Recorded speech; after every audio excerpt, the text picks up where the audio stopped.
The Galactic Enforcement Council's emergency session convened at 0300 hours because a university student had checked out a library book on basic tracking techniques.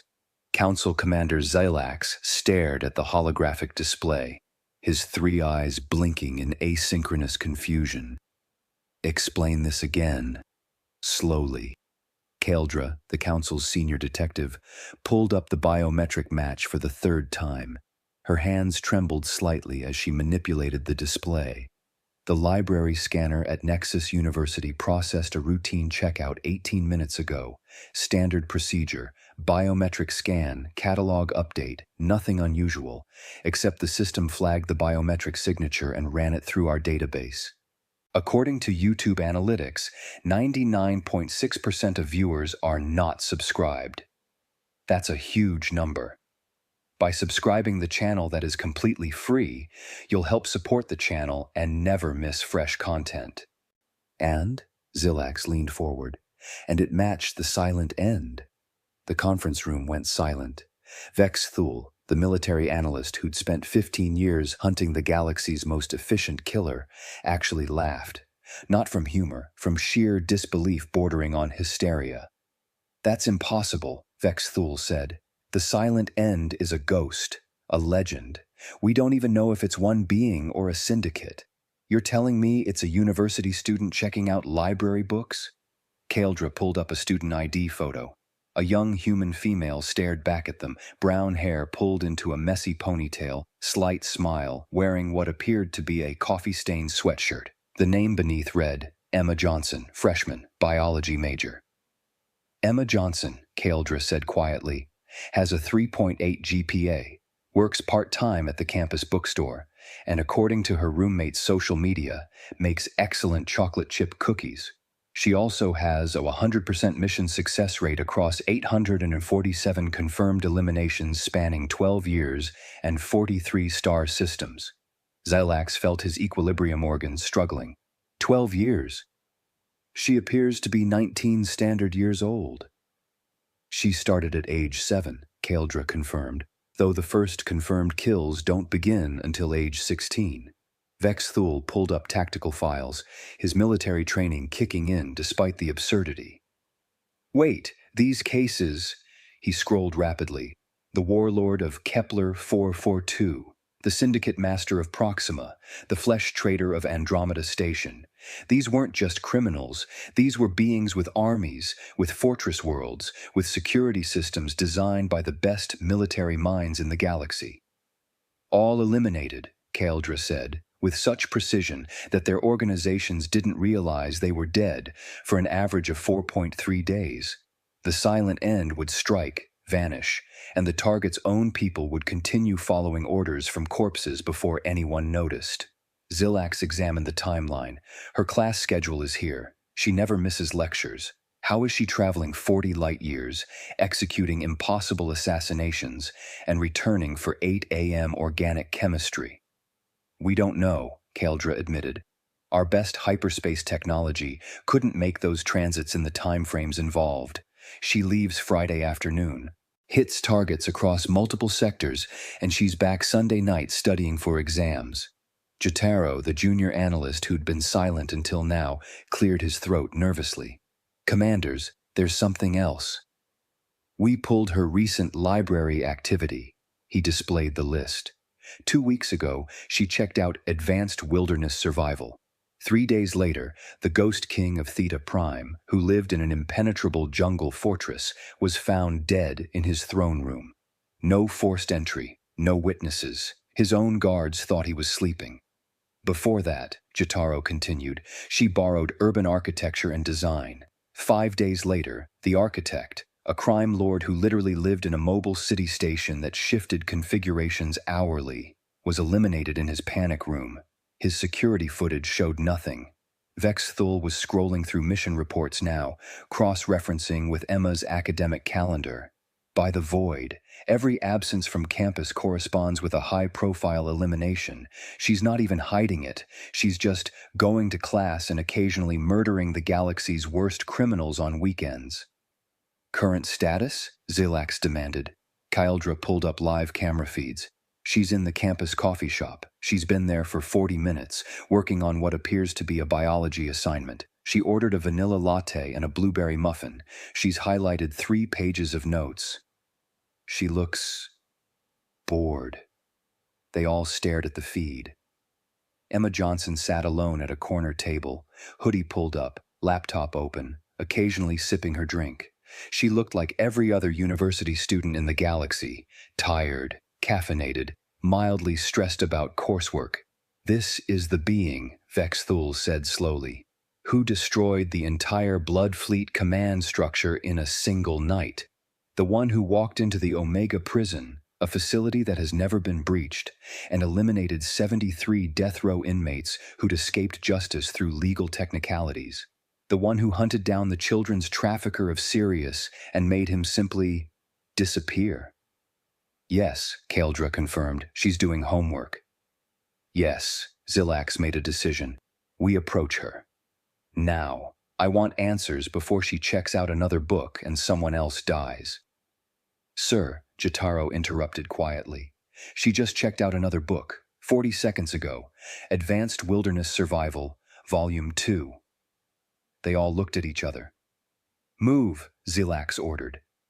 Emma was stuck on question 17, something about cellular respiration and ATP synthesis, when 2 aliens sat down at her table.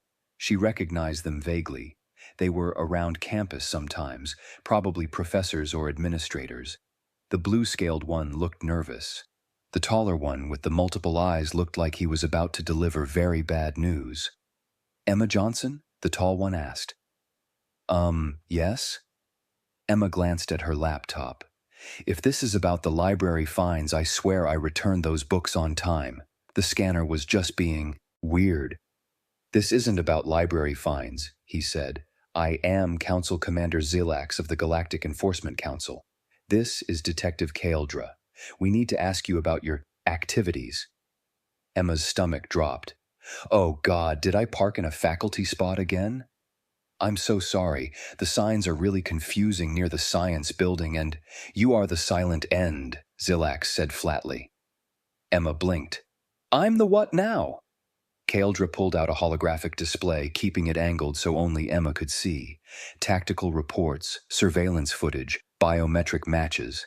Emma's own face stared back at her from a dozen different security systems across the galaxy. "Oh," Emma said. That, Zilax repeated. "You've eliminated 847 high-priority targets across 12 years. You've ended criminal organizations that have operated for centuries. You've accomplished missions that entire military fleets couldn't complete. And your response is, 'Oh, that?'" Emma closed her laptop, sighing. "Look, is this going to take long? I have study group at 4, and we're covering 3 chapters tonight because Jessica was sick last week and—" "Miss Johnson," Kaldra interrupted gently. "Do you understand the scope of what you've done?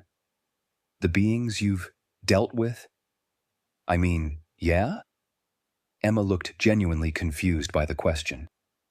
"That's kind of the point, isn't it? They were bad people. Really bad people. Someone needed to stop them. Someone needed to—" Vex Thul, who'd been standing nearby as backup, couldn't contain himself. "You eliminated the warlord of Kepler 442. He had 80,000 soldiers. He'd conquered 17 worlds. He had defense systems that could detect a single molecule out of place. He also had a back door that he used to sneak out and visit his secret family on Kepler 442b, Emma said simply. "Security cameras don't point at doors nobody's supposed to know about. I just waited until he visited them, walked up to his house, and knocked.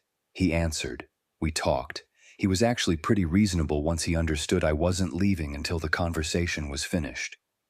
"You talked to him?" Kaldra asked. "Well, yeah. I explained that he needed to stop conquering planets and murdering people. He disagreed, so I explained more, permanently." Emma shrugged. "He made his choice." Zilax sat down slowly, his legs suddenly unreliable. "The Syndicate Master of Proxima. How?" "She collected art, really expensive art. I got a job at an auction house, spent 6 months establishing credibility, then sold her a painting she couldn't resist. When she came to inspect it personally, because she trusted no one else with something that valuable, I was there, had a nice chat about Impressionism. Then we discussed her operation trafficking sentient beings as slaves. You spent 6 months preparing? Vexthul was scrolling through his files frantically. This was during your junior year of high school. You were running an undercover art operation. While taking the SATs? The SATs were stressful, Emma admitted. The undercover work was honestly kind of relaxing. Art people are very polite. Well, except for the slavery thing, obviously. Kaeldra leaned forward. Emma, how are you traveling these distances? The physics alone. Oh, I just take commercial transport, book a ticket, hop on a ship, read during the flight. It's cheaper than you'd think if you're flexible with departure times. Emma pulled out her phone, showing them a travel booking app.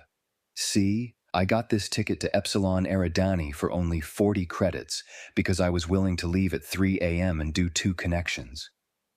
Commercial transport, Zilax repeated numbly. You're traveling to assassination targets on commercial transport. Well, yeah. It's not like I'm in a hurry. I plan around my class schedule. Fridays are light. I only have 1 morning lecture, so I leave Friday afternoon, handle things, and I'm usually back by Sunday evening. Sometimes Monday if it's really far, but I schedule those during reading weeks. Vexthul sat down, his combat training completely failing to provide context for this situation. The flesh trader of Andromeda Station. You walked into a station with 6,000 criminals, found someone who hadn't been seen in public for 8 years, and eliminated him in his own headquarters. Our special forces couldn't penetrate that station with a full battalion. Your special forces looked like special forces, Emma said reasonably. I looked like a college student looking for the bathroom. Nobody stops you if you just act like you're supposed to be there and occasionally look confused. I wandered around for like 3 hours before I found the right section. Asked for directions twice. People were super helpful. You asked for directions, Kaeldra said faintly, to the flesh trader's headquarters. Well, I didn't phrase it like that. I said I was looking for the private residential levels because I was meeting someone. Which was true. I was meeting the flesh trader. He just didn't know it yet. Emma checked her phone. Is this going to take much longer? I really do have study group. Zilax tried to regain control of the conversation. Why do you do this, Emma? She looked at him like he'd asked why water was wet. Because someone should? These people were genuinely terrible. The flesh trader was kidnapping kids and selling them. The warlord was bombing civilian populations for fun. The syndicate master was trafficking thousands of people a year, like someone needed to stop them and nobody else was doing it effectively. We have laws, Zilax said, procedures, international courts. Yeah, and the flesh trader had been pending trial for 12 years while he kept operating. The warlord had diplomatic immunity. The syndicate master owned half the judges. Emma's voice was matter-of-fact, not angry. The system wasn't working, so I fixed the problems the system couldn't handle. When did you start? Kaeldra asked quietly. Emma thought about it. I was 16. There was this war criminal, Zekthor, operating near my hometown on Earth. He was running experiments on civilians, torture stuff, testing weapons on neighborhoods. Nobody was stopping him because he had some kind of diplomatic protection deal. My neighbor's kid sister disappeared. They found her 3 weeks later. She paused. What they found of her anyway? The aliens waited. I researched him, found out where he lived, what he did, how he operated. Took me 2 months to plan. Then I just went there, waited, talked to him, explained that he needed to stop. He laughed at me. Emma's expression didn't change. He didn't laugh for long. How did you get to him? Vexthul asked. He had military-grade security. He had military-grade security for military-grade threats. I was a teenager with a bus pass and a really comprehensive Wikipedia habit. I walked through the front gate with a group of protesters who were demonstrating outside. Security was watching the protesters, not the random girl who peeled off behind the kitchen entrance. Took me 40 minutes to find him. We had our chat. I left the same way I came in. And after that, Zilax asked, After that, I realized I was apparently pretty good at this. Started researching other people who were hurting people and getting away with it. Turns out there's a lot of them. The bounties help pay for college, which is nice. Textbooks are insanely expensive, but mainly, I do it because it seems like the obvious thing to do. These people are monsters. Someone should stop them. I can stop them. So I do. Kaeldra pulled up a tactical report. Emma, the Ghost King of Theta Prime. His fortress had DNA scanners, quantum motion detectors, and AI-driven predictive security. Our analysis said it was impossible to infiltrate.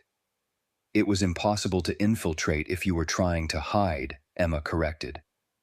I didn't hide. I walked up to the front gate and applied for a job as a groundskeeper. They hired me.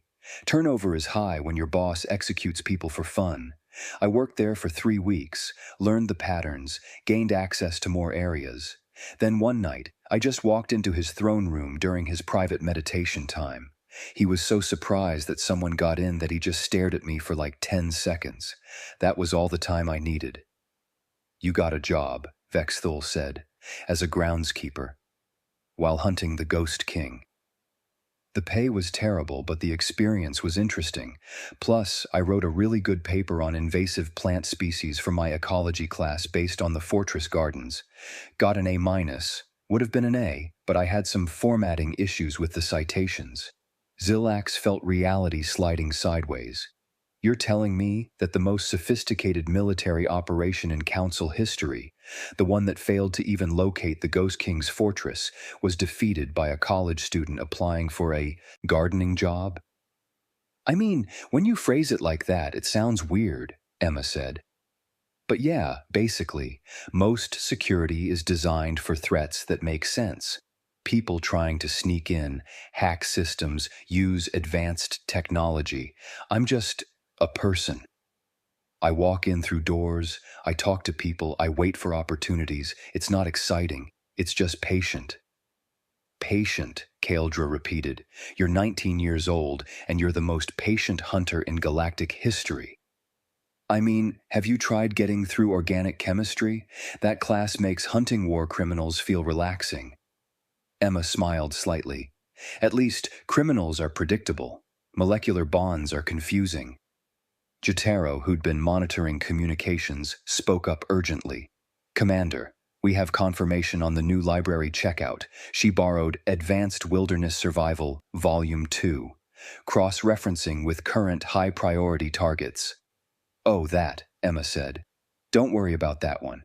I'm not hunting anyone right now. I actually just like survival stuff. It's interesting. Last weekend I went camping in the Appalachian Mountains, just for fun. Just for fun, Zilax said. Yeah, sometimes I read books just because they're interesting, not because I'm planning an operation. I know, crazy concept. Emma checked her phone again.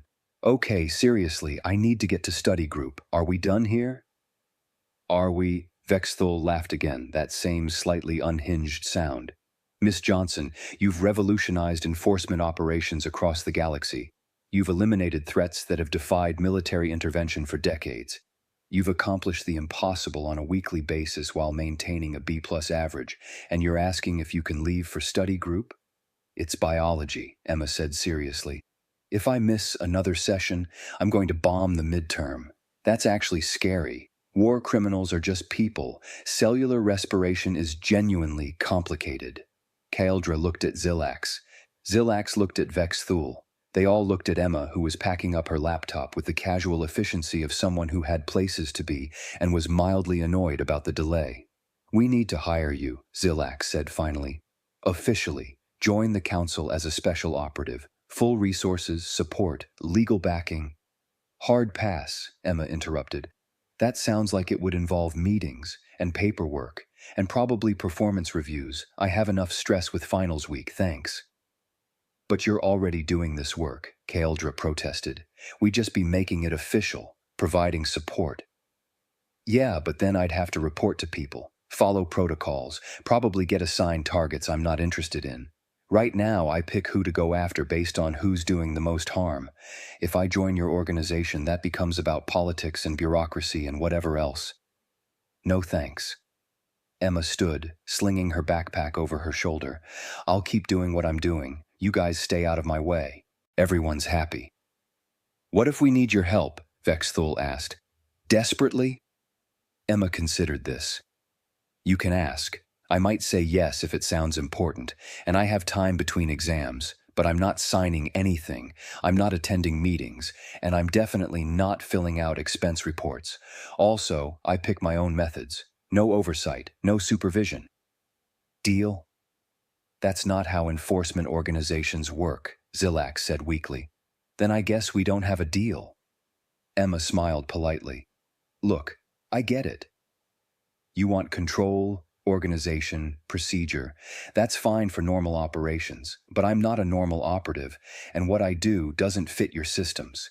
You can either accept that I'm going to keep doing this my way, or you can try to stop me, but fair warning, people have tried to stop me before. Didn't go well for them. The casual way she said it, not threatening, just stating fact, made it somehow more chilling. We're not trying to stop you, Kaldra said quickly. We just want to understand. There's not much to understand. Bad people hurt others. I stop them. It's not complicated. Emma checked her phone one more time. Okay, I really am late now. If you need to talk more, my email's on the university directory.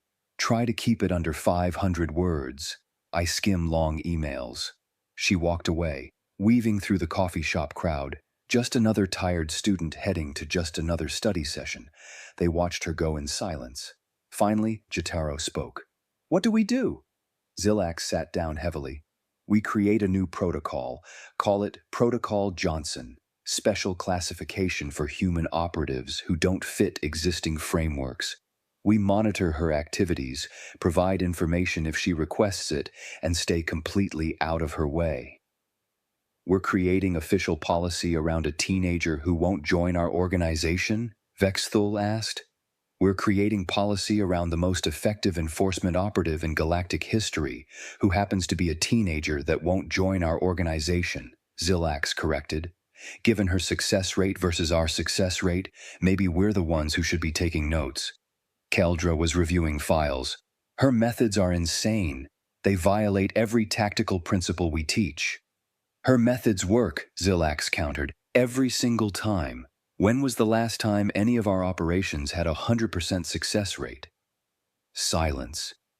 Exactly, Zilax continued. Emma Johnson is what happens when you apply human thinking to problems we've overcomplicated.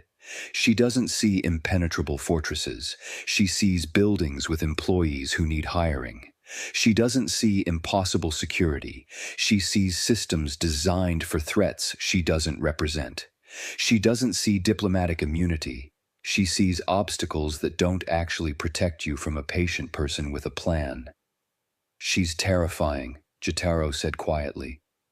She's effective, Zilax corrected. There's a difference. Terrifying would be if she was malicious. Emma Johnson is just solving problems. The fact that her problem-solving involves hunting the galaxy's worst criminals between classes is simply how humans apparently work.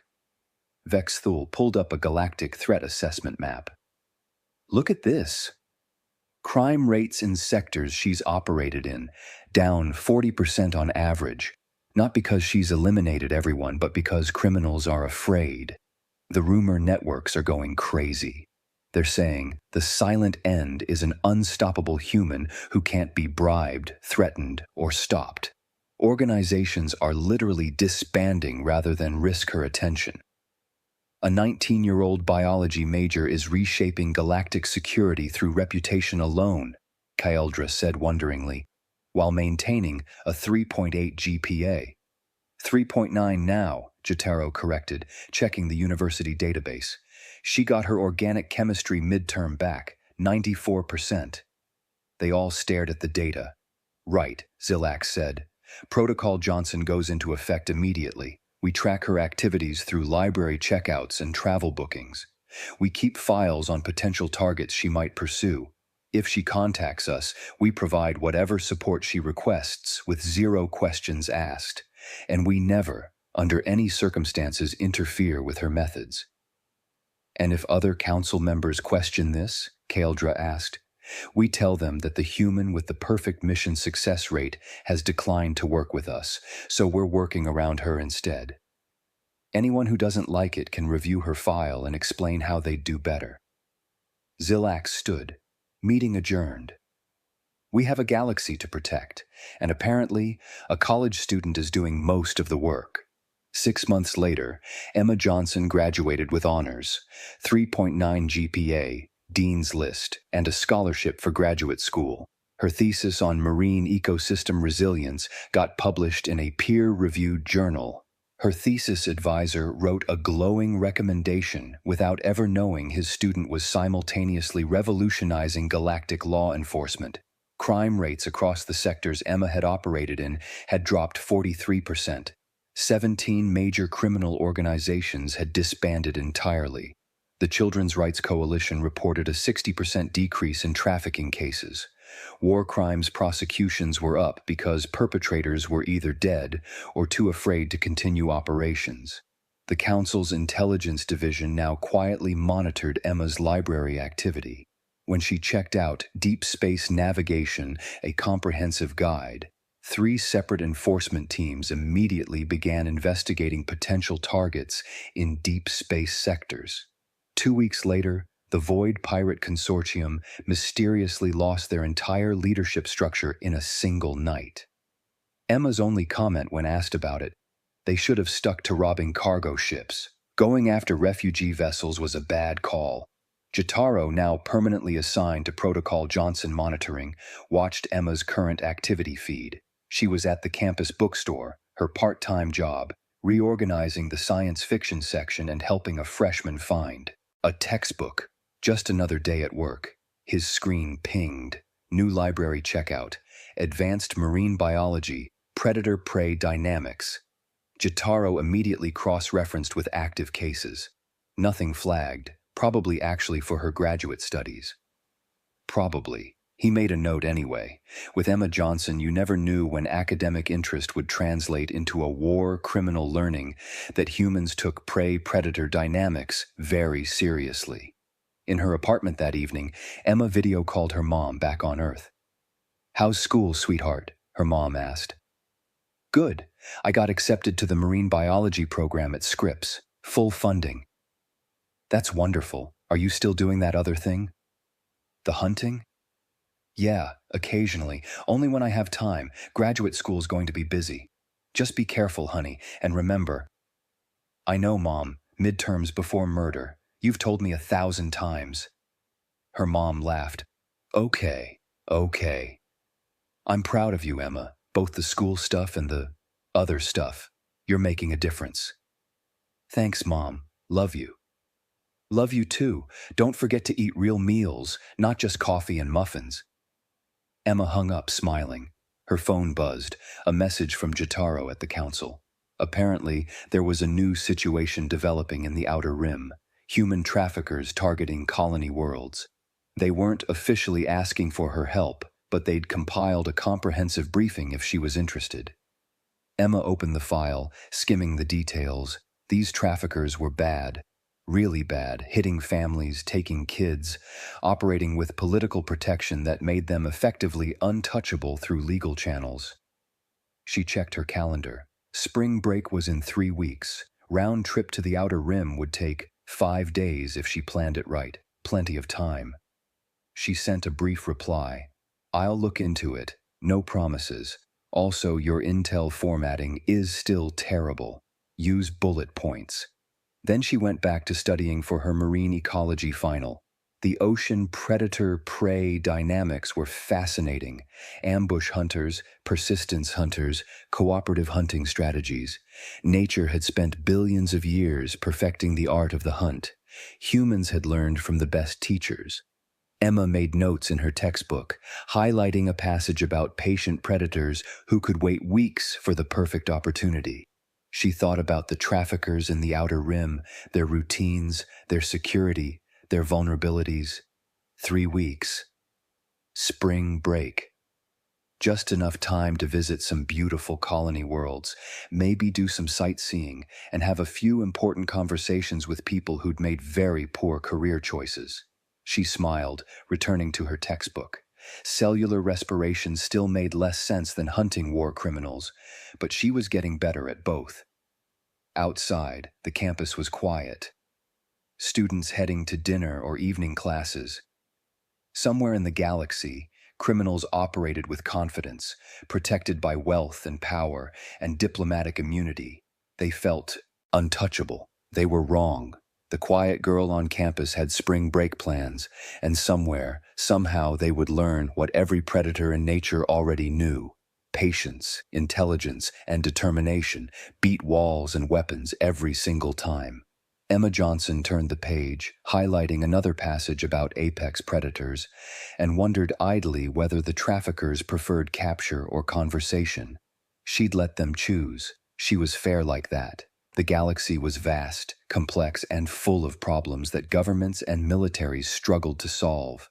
Good thing it also had a biology major with flexible weekend plans and a very particular set of skills she'd picked up between homework assignments. Finals week first, though, even apex predators had priorities.